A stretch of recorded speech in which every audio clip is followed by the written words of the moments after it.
पूज्य पंडित गया प्रसाद जी महाराज गिरिराज वाले बाबा की अमृतमयी वाणी। धाम चिन्मय वस्तु है, या को कण कण तृण तृण चिन्मय है, किंतु प्राकृतिक जीव को जाकी दृष्टि माया से दूषित है, सब प्राकृतिक ही दिखे है, नहीं तो धाम चिन्मय वस्तु है। जो गुरु कृपा बल से भजन बल से प्राकृतिक दृष्टि से ऊपर उठ जाए और भाव जगत में प्रवेश करे, वाकु धाम की महिमा दिखाई दे, वाको धाम की प्रत्येक वस्तु सच्चिदानंद घन ही दिखे है। अब प्रश्न यह उठे है कि जिनको प्राकृतिक ही दिखाई दे है उनको क्या करना चाहिए? यदि धाम में रहे तो डर लगे कि अपराध बने। ये जो बाहरी लोग आते हैं और यहाँ पिकनिक मनाते हैं ना, नरक का रास्ता बनाते हैं। वहां से लड़का लड़की आए, होटल ले लिए और गंदे आचरण किए, तो दुनिया का पाप यहां दर्शन मात्र से नष्ट हो जाता है। यहां पाप करोगे तो दुनिया में कहीं भागकर चले जाओ नहीं, और यहां का पाप ऐसे जैसे उपजाऊ भूमि में नए नए किनगा, ऐसे एक पाप तुम्हें लाखों बार दंड देगा, लाखों बार, क्योंकि उपजाऊ भूमि है ये। जैसे यहाँ 1 रुपया दान करो तो लाखों रुपया के बराबर हो जाता है, ऐसे एक पाप करो तो लाखों पाप के बराबर हो जाएगा। बहुत होश में। यदि धाम में रहे तो अपराध बने। अब लोग ऐसे आते हैं जैसे किसी शहर में मसाला खाएं, पिच से थूक दिए, और कोई वैष्णव नाम जप करते हुए परिक्रमा जा रहा है, उसका पैर पड़ा, तुम्हारे सारे पुण्य नष्ट हो गए। खिलवाड़ समझते हो? परम धाम वृंदा विपिन है, या जामन आवे वहां थूक दो, चाट चूट खाई, दोना फेंक दिए, खखार के थूक दिए, बीड़ी सिगरेट पिए, यहां नाना प्रकार की कुमार्गामी प्रवृत्तियां की, तो नरक पक्का है, पक्का एकदम। कोई तुम्हारा दान पुण्य तीर्थ अवगाहन काट नहीं सकता, क्योंकि धाम का पाप है ये। अन्य जगह पाप बन जाए तो तीर्थों में जाने से नष्ट हो जाता है। तीर्थों में पाप बन जाए तो पुरियों में जाने से नष्ट हो जाता है। जो सप्तपुरियां, द्वारिकापुरी, कांचीपुरी, हावंतिकापुरी, ऐसे जो भगवान की पुरियां हैं, मथुरापुरी, अयोध्यापुरी, ऐसे 7 पुरियां, मथुरा, माया, काशी, कांची, हावंतिकापुरी, द्वारावती, 7 पुरियों का वर्णन है। अगर पुरियों में पाप बन जाए तो धाम, ये ब्रज धाम 84 कोष धाम है, ये सब पाप नष्ट हो जाते हैं। यहां अगर नंगे पैर पवित्रता से आप परिक्रमा एक लगा लिए तो जीवन का बहुत बड़ा लाभ कर लिए। 84 कोष भूमि की एक परिक्रमा लगा ली तो 84 लाख योनियों में अब आपको नहीं जाना पड़ेगा। ये ब्रज 84 कोष महामहिमा में। अब अगर यहां पाप बन गया तो धाम ही केवल मिटा सकता है, दूसरा नहीं। धाम का पाप केवल धाम मिटा सकता है, और वो आराधना करनी पड़ेगी रसिकों की आज्ञा के अनुसार। धाम की आराधना, मान लो किसी रसिक से पूछा हमसे पाप बन गया, अब कैसे क्या करें, तो अगर वो कहते जाओ कोई बात नहीं, तो माफ कर दिया धाम ने, उनके मुख में बैठकर धाम ने माफ कर दिया। और अगर वो कहते चलो 3 परिक्रमा लगाओ वृंदावन की, चलो अच्छा दंडोती परिक्रमा लगाओ, बस चुपचाप लगा लो, बिल्कुल वो पाप नष्ट हो जाएगा जैसा वो कह रहे हैं। क्योंकि उस समय आपने जब प्रश्न किया तो रसिक महापुरुष के हृदय में बैठकर धाम तुम्हारे पाप मोचन के लिए उपाय बता रहा है, वैसा ही कर बैठो। चिन्मय को प्राकृतिक देखें तो का यहां सो फिर वास नहीं करना चाहिए, भाग जाना चाहिए नहीं। कम से कम बाहर से आए हुए वाले को अपराध ना बने, ये विचार करो। तो यहां रहने वाला, ये गुरुदेव भगवान से प्रश्न किया था 25-26 वर्ष पहले कि महाराज जी सुनते हैं धाम अपराध बहुत बड़ा होता है, जब धाम में रहेंगे तो यहाँ सब पूरी दिनचर्या होगी तो क्या ये अपराध नहीं बनता? ऐसे परम पवित्र प्रियालाल के धाम में हम शरीर को रख रहे हैं तो उसकी जो दिनचर्या, उसकी जो क्रियाएं वो तो होंगी इसमें, और हो सकता है कोई फिसल जाए पैर तो पाप भी बन जाए। किसी जीव के ऊपर पैर पड़ जाए तो वो मर जाए, या हम सतमार्ग से फिसल जाए तो कोई व्यभिचार आदि दोष बन जाए, कोई पाप बन जाए, तो उसका मोचन कैसे हो सकता है? क्योंकि वो धामवासी, धाम से बाहर तो जाएगा नहीं। अब उसका क्या उपाय है? जो तो गुरु जी ने कहा केवल धामवास से ही उसका सब पाप मोचन हो जाएगा।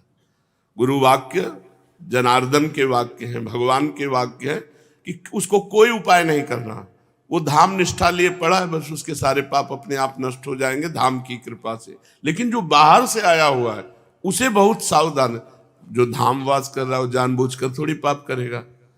अगर उससे कोई गलती हो जाती है तो धाम वृंदावने प्रभाव सुन अपनो ही गुण देत, जैसे बालक मलिन को मात गोद भर लेत। अब बालक माँ की गोद में शौच लघु शंका कर देता, कोई अपराध थोड़ी माना जाता है। ऐसे वृंदा टबी माँ उन पर कृपा करती है जो अपना जीवन वृंदावन को दे करके अखंड वास कर रहे हैं। लेकिन जो बाहर से आते हैं इनको बहुत होश में आना चाहिए।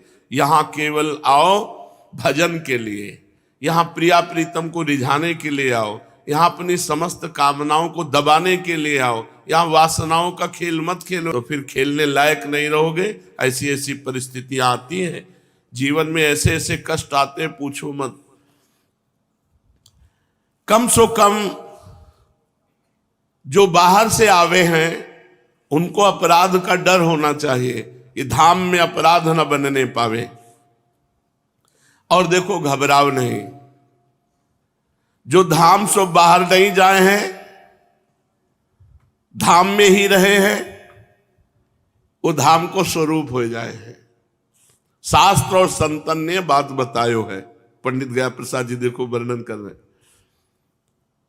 जो धाम सो बाहर नहीं जाए हैं, धाम में ही रहे हैं, तो जैसो धाम को स्वरूप वैसो ही उसको स्वरूप हो जाए है, चाहे जितना बड़ा पापी हो। ये शास्त्र और संतन ने बतायो है।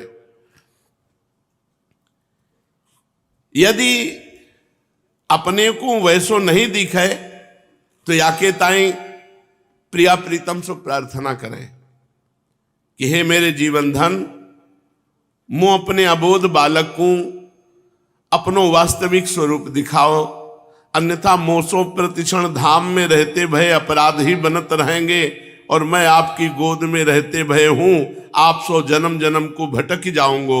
हे मेरे प्राणाधार, मोह को अपनाई लेओ। या प्रकार सो रोए रोए के अपने प्रिया प्रीतम को रिझावे में ही लगे रहे, और धाम के जा व्यक्ति और जा वस्तु में दोष दृष्टि हो जाए, तुरंत तत्क्षण वा वस्तु वा व्यक्ति सो नम्र हो के वाकी चरण वंदना करके तुरंत अपराध मोचन करवावे। ऐसो करवे सो कालांतर में जो धाम को स्वरूप है वही आपको स्वरूप। धाम को स्वरूप क्या है? प्रेम। तो आपको स्वरूप क्या है? प्रेम। आप प्रेम स्वरूप हो जाएंगे। फिर जो मस्ती आवेगी, जो परमानंद की बाढ़ आवेगी, जो प्रेम को स्वाद आवेगो, फिर अपराध नहीं बनेगो। सूखे हृदय से अपराध बनते हैं। तो अपनी दोष दृष्टि को संभालो, धाम के काहू व्यक्ति वस्तु पर दोष दर्शन ना होए। या प्रकार साधक को जो ऐसे संभाल के रहे हैं तो अंत में धाम की प्राप्ति हो जाए। बस एक खास बात समझ लो, यहां किसी से मतलब ना रखे। सत्संग सुना, गर्दन झुकाई चले गए, अपनी दिनचर्या की, अपने काम से काम मतलब, कोई व्यवहार ना हो और कोई बैठ के परपंच करने वाला दोस्त ना हो, बहुत बढ़िया जीवन कटेगा। ये जीवन भर सावधानी रखी गई है गुरु कृपा से। पूज्यपाद श्री उड़िया बाबा जीवन के आदर्श रहे सन्यास ब्रह्मचर्य से, तो वो एक भी दोस्त नहीं है। हमसे प्यार करने का मतलब है श्री जी के चरणारविंद से प्रीति होना, राधा नाम से प्रीति होना, श्री धाम को जीवन समर्पित हो जाना, अहंकार चूर चूर हो जाए, बिल्कुल एक यंत्र बन जाओ गुरु के, श्री जी के, तो बस जीवन पार हो। और ऐसा बनना कोई चाहता नहीं।